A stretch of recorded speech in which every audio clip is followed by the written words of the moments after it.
T to the U to the M to the P to the G to the A to the G. Come on, pump gag.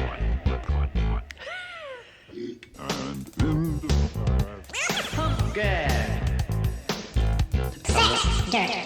I want to get the Bissell every time I hear it. Pump gag. Come on, pump gag. When Big Butt pumps. Pump gag. Out comes the Bissell. I think I'm going to have to hold this for the rest of the show because these legs just keep going down. Yeah. And this is a nice tripod, too. It's a little tabletop one. It's got all these adjustments. The legs are metal. Everything's metal on it. There's no plastic at all. Metal. To the door, love it till the morning. I'm gone. Yeah. Do you like metal at all, David? It's not my cup of tea, so to speak, but I'm certainly not against it. Okay. It's perfectly fine. Forces of evil are coming at me left and right here. Maybe if I put the legs more straight, they won't. It wants to splay out and slip across my table, if that makes any sense. Yeah, as long as it, as long as it fits in there. It did it again. Did you hear that noise? Oh, was that the... Yeah, that was the back leg slipping out completely. But it has these adjustments. I just never needed to use them, and it's an Allen wrench. Oh, yeah. There's 3 of them, and it tightens each leg up or loosens. Let's see if I can get it steady right about there. Oh, is it just on the table, or do you have like a mat? It's just on the table, but since it's never done this before, I've never considered needing, but a mat would probably help. So this is just good to know for the show, because if this happens, I'll have my right hand on the mouse doing the teleprompter while I'm up as close as I can telling my story about the refrigerator light bulb. I hope somebody records it. I'd love to hear the full story. I hope they do. Because not only is there Menin Speed Stick, but kaopectate is involved as well. Oh, okay. Okay. Nice. You know what kaopectate is? I've heard of it. It's like is it a binder? A laxative. Oh. Real gooey. Is it needed for this? Yeah, that goes on to a different radio. I smear it all over the Zenith transoceanic radio, and it goes into the freezer too. I know that makes no sense, but that's part of the story. It's funny. It does make sense, especially with the nightmarish world we're living in right now. Yeah, it's nightmarish, all right. Yeah, so completely out of control. Smearing transistor radios and putting in the freezer doesn't really sound weird to me at this point. Yeah. As I like to say, at this juncture. This juncture, exactly. Yeah. I mean, even when we lost David Lynch earlier this year, and I played for Athena Eraserhead. What did she think? I mean, what did you think, babe? It was weird. It was weird, but she understood it.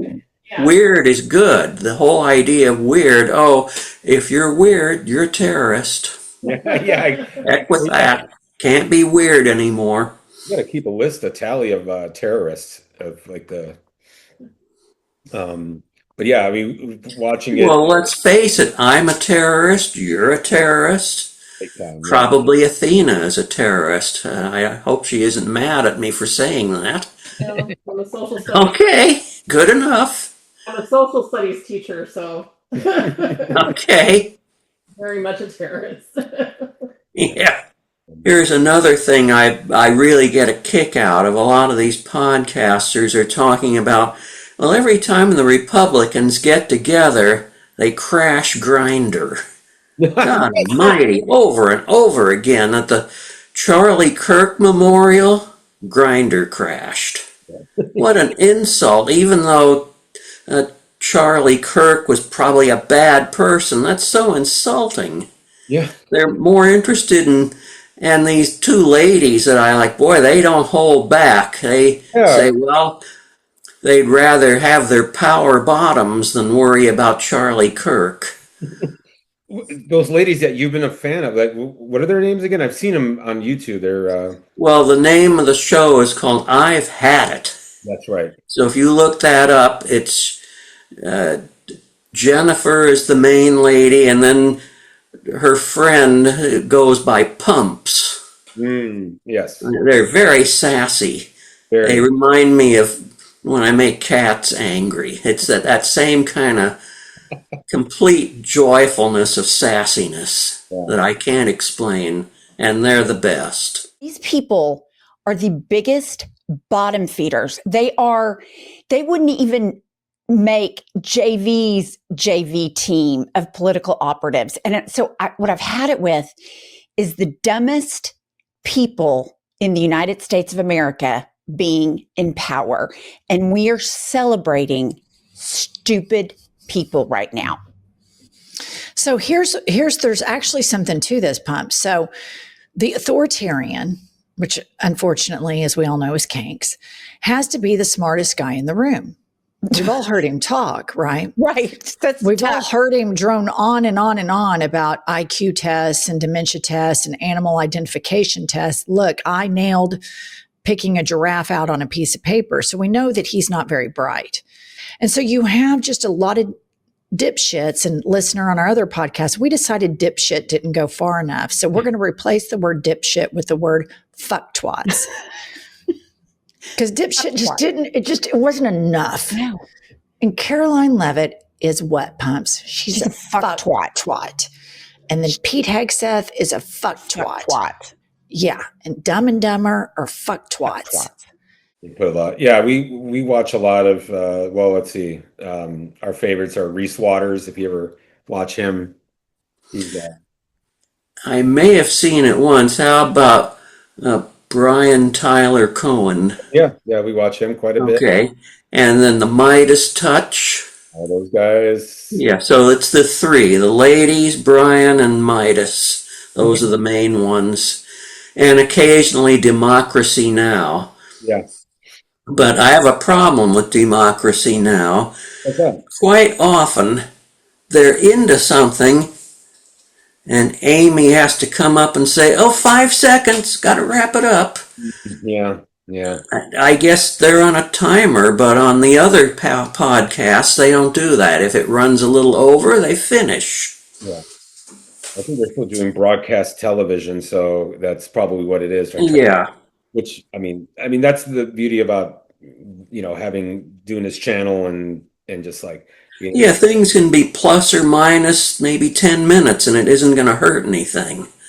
Yeah. I don't know. And have you heard any rumors about somehow the Trump administration getting to YouTube and starting to censor all the stuff we like to do? Oh yeah, that is a constant fear. And in fact, I had a very interesting email from YouTube last week saying that for some reason that I was going to lose a lot of my advanced features that I can use on YouTube, which like being able to have like a certain amount of streaming, like if I'm doing live streams, like the amount of people that can watch it, and being able to like. They're very strict, and that's why I never got into being a YouTuber. It's just not worth it for me personally. I mean, the big problem is I usually deal with is copyright strikes, because I like to insert music in a lot of my videos, and even if it's even like in fact the Negativland episode, I got flagged for. Yeah, I had to complain to Mark about I got flagged for using Negativland as well. Yeah. But I think Mark spoke to the people who deal with that and fixed it, I think. Okay. Not entirely sure. It may have just been fixed for some of the albums. Yeah. Maybe not all of them. In fact, it was my mother just talking in the kitchen. That was, it's me, my family, I'm not. It's like there's another entity that's more important than the real person. I don't know how to explain it. It's No, awful. yeah, it's like well, most artists will say, once it leaves, once you do something, record it, and then put it out, it doesn't belong to you anymore. But this is a different case where it's your family recordings, which I've always, one of the things that I enjoy about you, David, is that you had the foresight to document everything you possibly could with what you had. Yeah, and I should have started sooner, although I guess I actually started in 1966 where I have that original little tape recorder, the TP50R, and where my mother says, "I'm in my kitchen with my little boy whose name is David." Did you ever hear that? Oh, I mean, it's hearing it now, and it brings. I was about to sing along with it because Yeah, I and my husband, whose name is John Lewis Wills, and then I come back and say, "With Buffalo." This is a 4-transistor tape recorder model TP50R. And this is the one that I wanted. Good evening, ladies and gentlemen.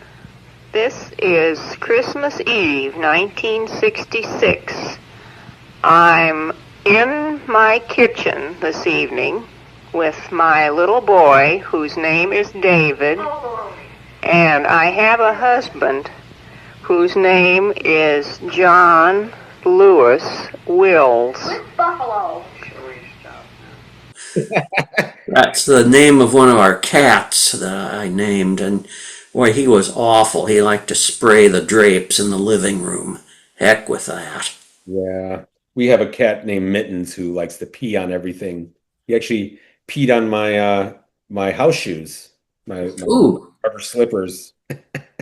are they washable? Yeah. I mean, but That's good. If they were leather, you'd be in trouble. I would be so angry. I'd be, well, we've learned now to you have to kind of keep the shoes, like the ones that you want to have not get messed up. You have to hide those. Yeah.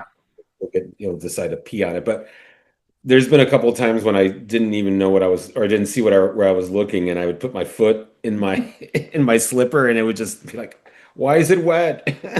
Yeah, and then you pick it up and there's that odor. Have you had that happen to you where you stepped on cat? When I had cats years ago, even when Richard was around with his cat Isis, she was pretty good, but occasionally she'd slip up or have an accident. Sure. Yeah. And I have to admit, I didn't treat our pets very nice. I wish I'd been better at it. I like to tease them to the point where they'd literally fight me. Yeah. Wow. But I'm noticing there's a lot of content creators that have pets, and some of them really pamper their pets. They're doing a great job. Yeah. There's a guy in Los Angeles that has a Siamese cat and almost talks. Can't quite make it out, but it's very good. And then there's another lady that has a Sphinx cat, and she likes to give it a bath on camera, and it goes nuts. But then she gives it a little treat at the end, and it's all they make up. And then there's quite a few people that keep skunks as pets, and I really like those. They're doing a great job. Hopefully it's not just for the camera. They're devoting their entire life to their pet. That's why I don't have pets anymore. I wouldn't be a good pet owner. But you've at least captured your cats getting angry.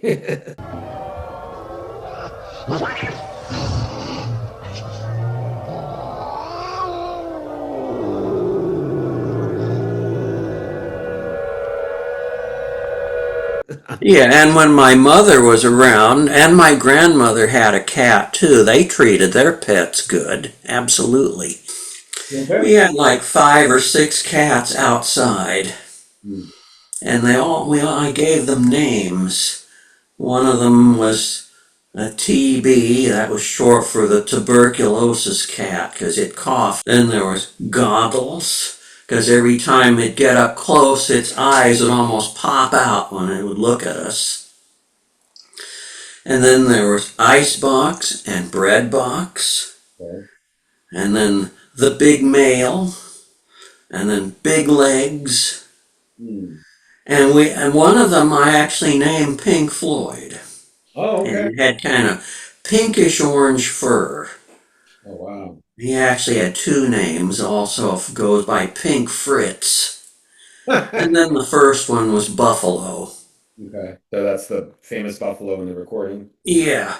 And then our inside cats, both females, it was Sassy Sister Susie, the first one. And then Tabatha Stinkaton, or just Stinkington for short, and I named her that because she had kind of a loose bowel problem and wasn't too sanitary. But my mother called her Baby Doll. She was kind of like a Maine Coon, if you know that breed. Friends who had Maine Coons. Yeah. They're very sassy. They like to do a little pipsqueak meow and then hiss real loud. Yeah, this actually my old boss when I worked at the record store. That's where I learned about Pink Floyd, like everything you could possibly know about that. And he had a Maine Coon named Strider. Yeah.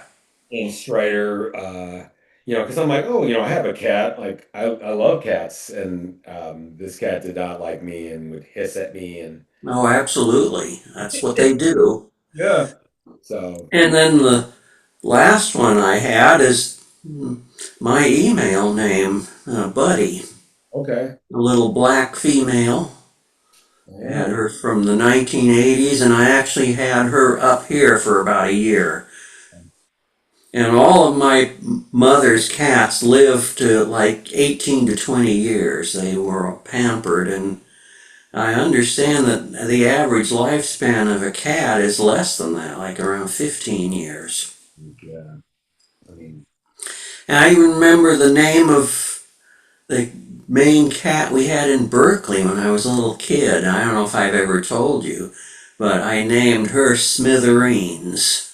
I don't know why, but there was one time, and I got this in my head, there was a fence on the north side of the house in Berkeley, and that house we lived in was an exact duplicate of the Twin Peaks house. It looked just like that.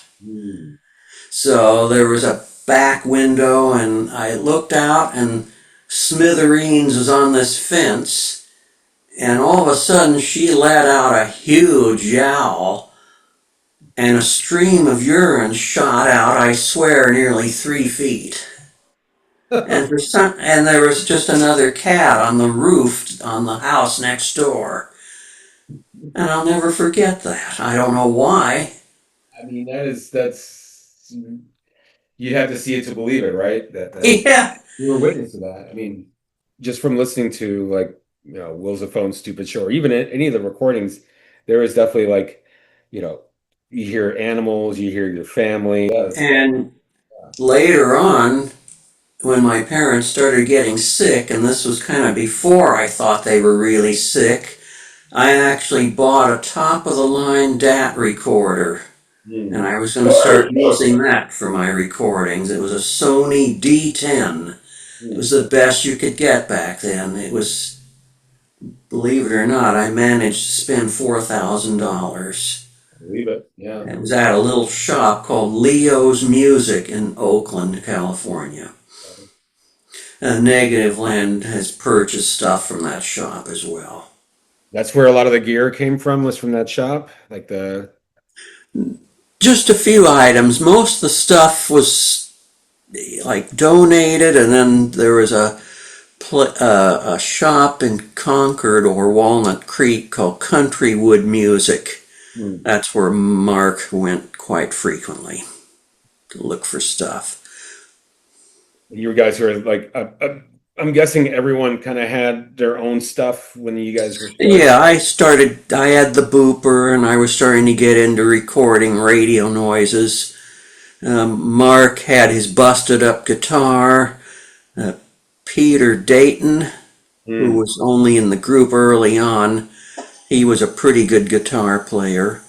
And then somehow we acquired a viola, and that was used on some of the pieces on the early stuff. And what we did, I think Richard went into Mark's parents' bathroom and started just making noise on the viola, and it went down through the heating duct, and then in Mark's bedroom we had a microphone and picked up the viola that way from the bathroom to the bedroom.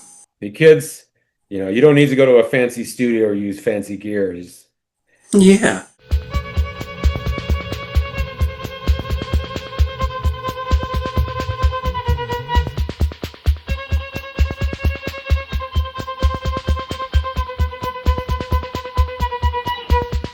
Seat, be sate. Play Black Sabbath at 78. A slippy, a sparky. Puffin' right along. A munal condoption. A munal condoption. A munal. In fact, I still like the early stuff that we did better than anything else. I mean, all the way up through 10/8 place. We've talked about this. There's like I mean, I don't want to say the word charm. It's more like, but there is a character. The charm is okay. I don't mind. Yeah, I don't want, because there is a charm, but there's also there's you. It's a sound that's unique. It's not like any other groups. And there's a reason for that. Because it's all tape. If you make a mistake, you have to do the whole thing over. So we tried like all get out to do everything, all the sounds at once, and do it in one take. So a lot of the stuff on the first album, in fact, all of it was done that way. We had a little, I think, a 6-channel Sony mixer. I even remember the model number. It was an MX6S. Okay. Just had level controls and 2 little meters. And no master fader. Okay, so it was meant to be used with Sony tape decks from the early 1970s, so it was kind of customized for that.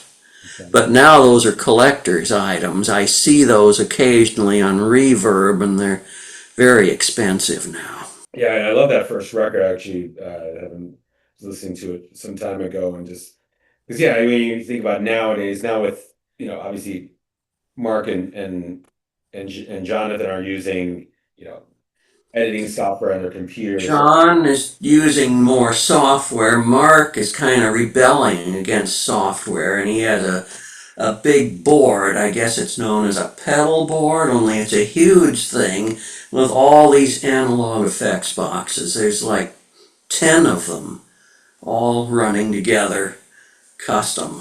And I guess he plays his broken guitar that he got when he was a little kid through that. And one of the boopers goes through it. John actually has the original booper. And a couple weeks ago, he was out with a friend, and they were at some pond in north of San Francisco. They call it the Marin Headlands. And there were big guns installed there in the 1940s during the war. And it was dismantled, and now they're filled with water, these places where these guns were, and have all these funny little plants. And this friend and John went there, and this friend has these expensive hydrophones and a very fancy digital recorder. And she put the microphones or the hydrophones on sponges and floated them in the water. And apparently when the sun starts shining on these plants, they start making little funny noises. Oh. And then John had the brilliant idea to take the headphone output of the digital recorder and feed that into the trigger control of the booper. So as these funny noises were going, the booper was going. So they're probably going to make something out of that. The amazing ability to amplify the sound of your voice. A moment to recompose.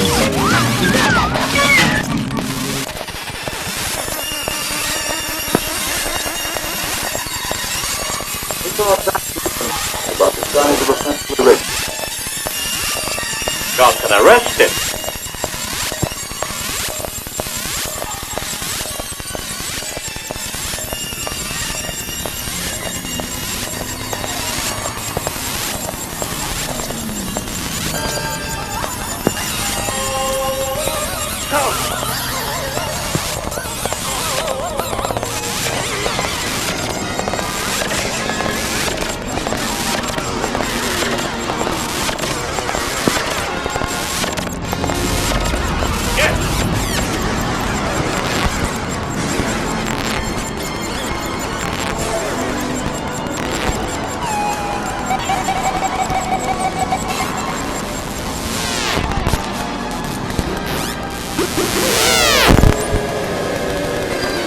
Now, medical science offers you proof positive. Yes, medical science offers you proof positive. For medical science now offers you proof positive. Yes, medical science offers you proof. For medical science now offers you proof positive. Yeah, I mean, that's the world we live in. We have so much sound. I was actually walking with Athena yesterday in the morning, and usually it's very quiet, but I could hear everything, like Yeah, absolutely. even quiet, in the quiet where we live, it's just, yeah, you can hear the highway, you can hear planes. There's really no escape from noise, David.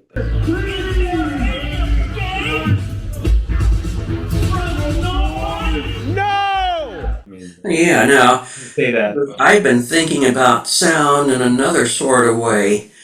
Sound only exists because we're in this atmosphere of gas. And if it was a different kind of gas instead of oxygen and nitrogen, the sound would be different.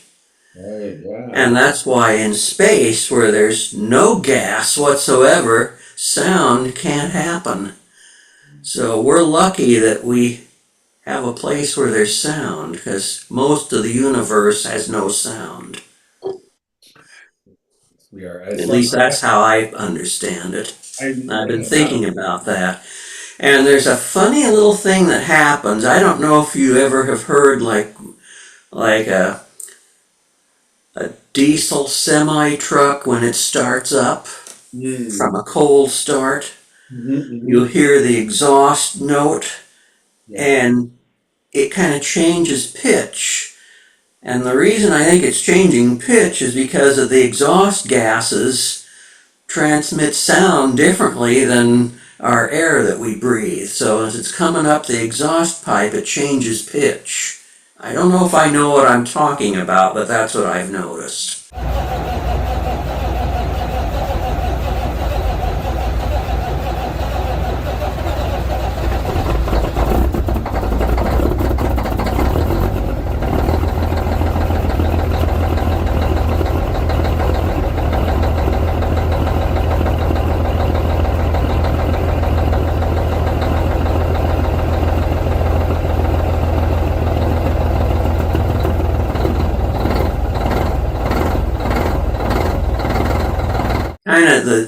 It's chugging, but it's changing pitch. Yeah, it's almost like it's just building up, and yeah, and that's because of the sound is traveling through the exhaust gases. And I think also if you got near a diesel locomotive starting up, they do a similar thing. I deal with sound. I feel like these are the things that nobody really thinks about or talks about, which I appreciate you for. Yeah, I just find it all fascinating, and I like to fiddle with it. And I don't think I'm very smart about it either. And in fact, I embrace the idea of not being very smart about it. And sometimes that upsets people, and I like that because it's sassy. Well, no, I think when you're saying like you're not smart about these things, I think that is good to have that kind of I don't know if it's naivete or like complete Yeah, you could use that word, although that's a pretty scholarly word. I think we just insulted that word. Well, because yeah, I think that's where the real good art comes from minds like yours and mine to an extent. Because sometimes I don't even know what I'm doing half the time. I'm just I'm trying to solve a problem and I might get into some detours, but then I figure it out. Maybe not the way. Absolutely. That's the way I do it, and it seems to work for me. It makes Mark a little bit upset sometimes, but tough darts. I'm going to do it anyway. Yeah, exactly. Well, I mean, Mark has his way, you have. I mean, that's. Yeah, but we've known each other going on 45 years now, so we kind of tease each other. I remember Richard used to tease Mark a lot. Richard would kind of be on the side of the Republicans and the evangelical Christians, and he'd tease Mark about stuff like that. So he was kind of in that, so that's his world, or he was Yeah. very conservative. Huh. He wasn't actually conservative himself, but he used that as maybe, I guess you'd call it his art, Okay. trying to act it out, but not actually being that way. I don't know if that makes any sense. Yeah, it's like almost like like as a method actor, like he Yeah. can kind of understand who the character is, and yeah. But it didn't seep it into his real life, is the real Richard life, or. As he got sick, it did start to be a problem, and I have to admit I didn't treat Richard very good when he was passing away or while he was sick, or even on the very day that the ambulance had to come here to this house and haul him away back in 2016. Okay, yeah. And he was gone within a month after that. Right, and stop and let me tell you what the Lord has done for me. Stop and let me tell you what the Lord has done for me. He forgave my sins and He saved my soul. He cleansed my heart and He made me whole. Oh, stop and let me tell you what the Lord has done for me. It's hard. I mean, I mean, you're basically his caregiver towards the end, or at least. Boy, that's not very likely, caregiver. But you were at least. I was there, and I did help him a little bit, but we got into some pretty serious arguments. Yeah. I worry about that with my mom, to be honest with you, because she was having early signs of dementia. She's okay right now, but. Yeah, watch this. Oh yeah. It just does it. It feeds on itself. I have to it's just so easy to just keep doing. I could do that for hours. I have to really force myself to stop doing that. So you're just letting your hand go like that, and it just starts in, and certain, like, I think right now I can hold it pretty good. I can start it, and then it just wants to go. If I'm holding a certain weight, like a half-empty cup, that kind of stimulates it to want to start vibrating and shaking. If I'm holding a handle on a pot or a pan, and right hand is doing it on the tripod right now. I feel my fingers moving. So that's been happening the last, I guess about a year now. Not bad, and it doesn't seem to be getting any worse. Yeah.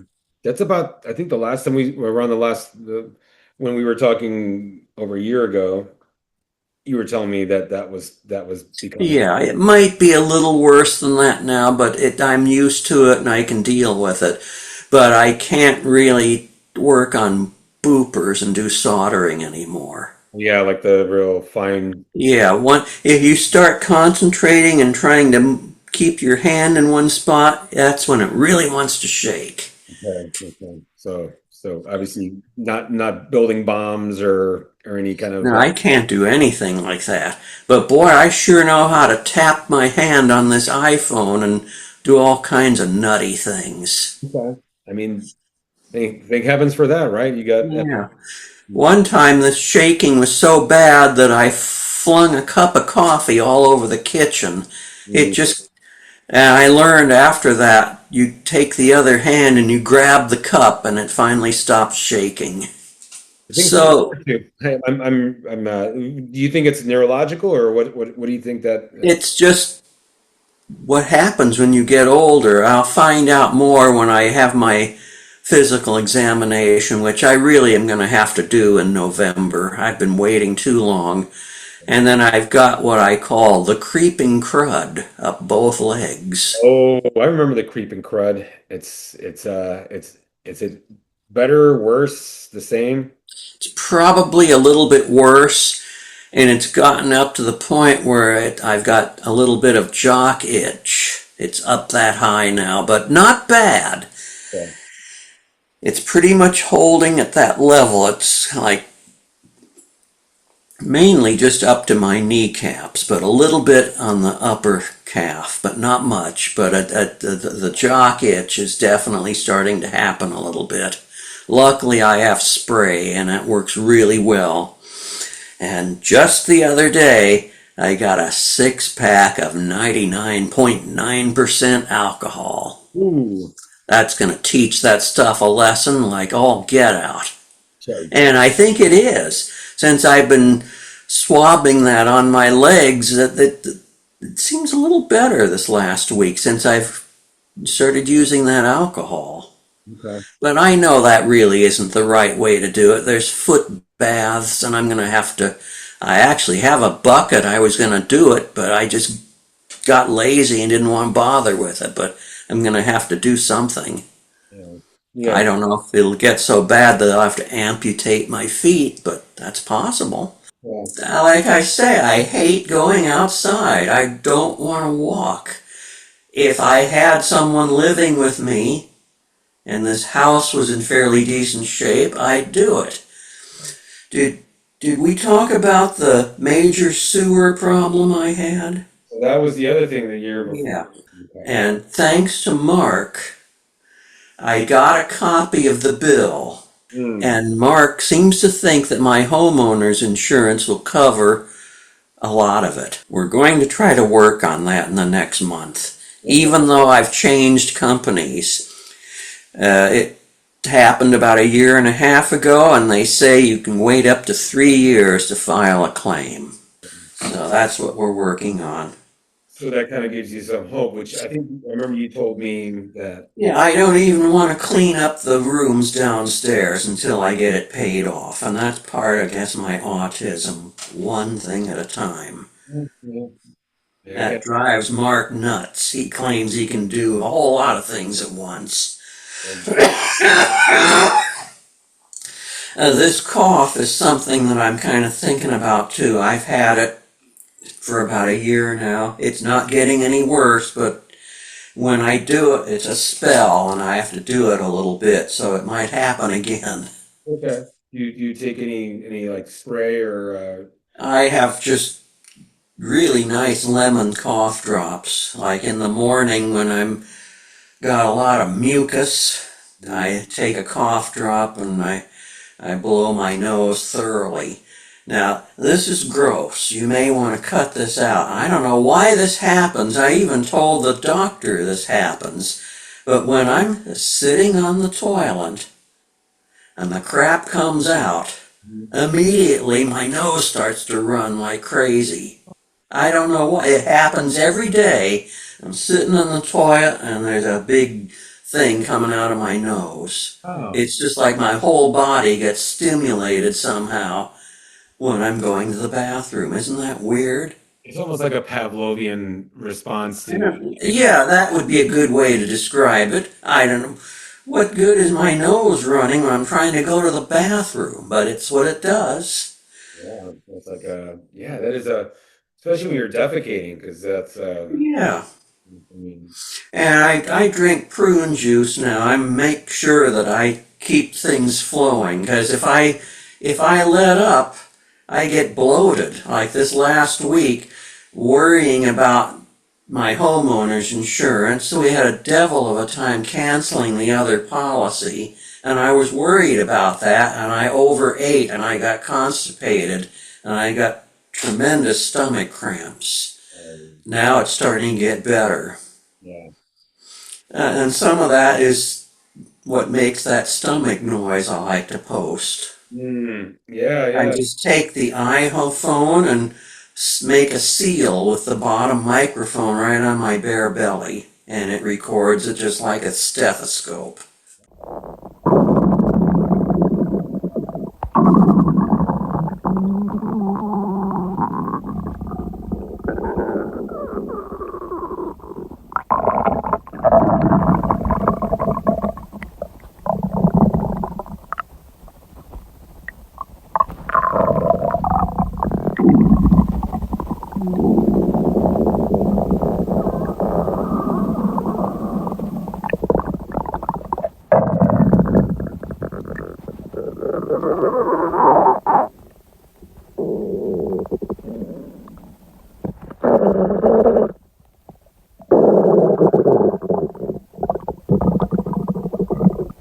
And I literally have a DAW in the phone.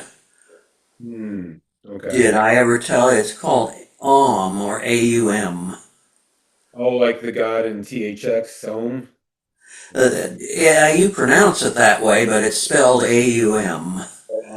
And it has compressor plugins, reverbs, you can do all kinds of things. So I put a limiter on it and set the gain at 0 and just press it on my stomach and get maybe about 10 minutes of it. Then it makes a WAV file and I send it over to an editor that I have in the phone called Hokusai, Hokusai. And that's where I process the hell out of the sound. And because there's sometimes long pauses between each gurgle, and I cut out the pauses. And then I put the compressor on 50 to 1 and turn the gain all the way up. And boy, does it make a funny noise. Collecting funny noises. Yeah, I remember Hokusai. Yeah, John suggested I get that a few years ago, and I've had it ever since. It's like $20 one time, and it updates, and it's really nice. Actually, I have to thank you, David, for kind of opening my mind. When we first met each other and we're like becoming friendly, I always considered myself just a drummer and nothing else. That's all I'm It's funny, when I think of you drumming, and I saw a video of you, that's very masculine and macho. So I don't know why I think that, but that's what I think of when I see you playing the drums. I mean, I've always said that's the one time when I'm on stage, when I'm playing, where I feel like I have complete control of everything. Yeah, your manliness comes through very well when you're doing drums. Thank you. Playing drums, not doing drums. I'm doing the drum. Well, we're either doing or playing, but yeah, doing percussion. But yeah, but you when we were talking and I was doing those hour-long kind of improv sample stuff that we were doing with Aya, with the slow thaw, which you did a voiceover for us, which I thank you. Oh, you're welcome. The future is canceled.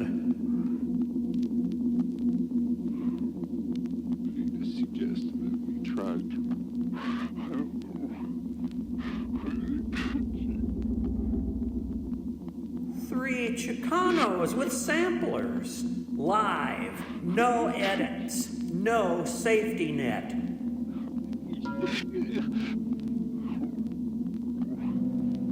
Slow thaw.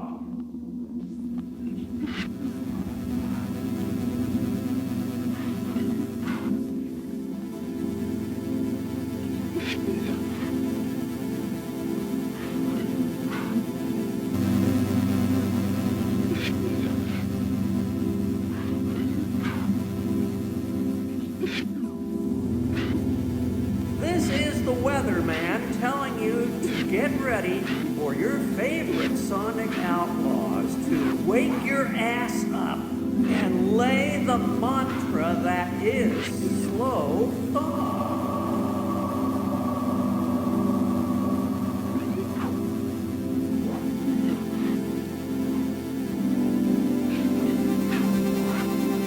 Yeah, how about that?